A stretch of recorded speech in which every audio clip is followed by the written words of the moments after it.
आणि पार पाडला जाणार आहे। तिन्ही पक्षांचे नेते आम्ही त्या ठिकाणी उपस्थित असू।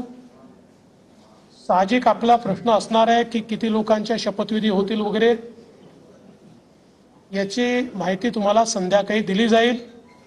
किती लोकांचा शपथविधी होईल या संदर्भातली सगळी माहिती जी आहे ही संध्याकाळी दिली जाईल।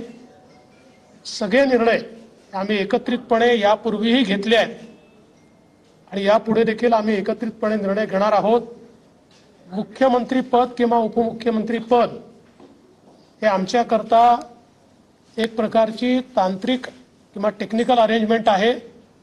आम्ही तिघही एकत्रितपणे आजपर्यंत निर्णय घेत आलो आहोत आणि पुढेही राज्याच्या प्रगतीकरता एकत्रितपणेच निर्णय हे या महायुतीच्या सरकारमध्ये होतील हा मला विश्वास आहे। मी स्वतः काल माननीय मुख्यमंत्री एकनाथराव शिंदेजी यांना भेटून त्यांना विनंती केली की शिवसेनेच्या वतीने त्यांनी मंत्रिमंडळात राहावं आणि मी त्यांना हे देखील सांगितलं की शिवसेनेच्या आमदारांची आणि महायुतीच्या सगळ्या आमदारांची देखील या ठिकाणी ही इच्छा आहे। त्यामुळे त्यांचाही आम्हाला सकारात्मक प्रतिसाद मिळेल मला या ठिकाणी पूर्ण मला खात्री आहे।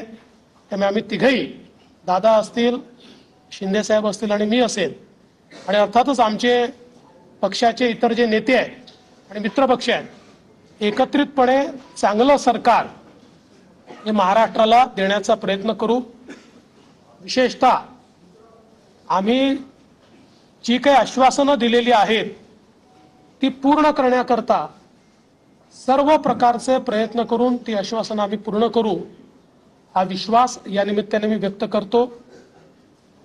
देशाचे आमचे प्रधानमंत्री माननीय नरेंद्र मोदीजी, आमचे राष्ट्रीय अध्यक्ष माननीय नड्डाजी, देशाचे गृहमंत्री आदरणीय अमित शाह, त्याचप्रमाणे आमच्या मित्रपक्षांसमवेत आम्हाला सातत्याने पाठिंबा देणारे आरपीआयचे माननीय रामदासजी आठवले यांचे देखील मी अतिशय मनापासून आभार मानतो।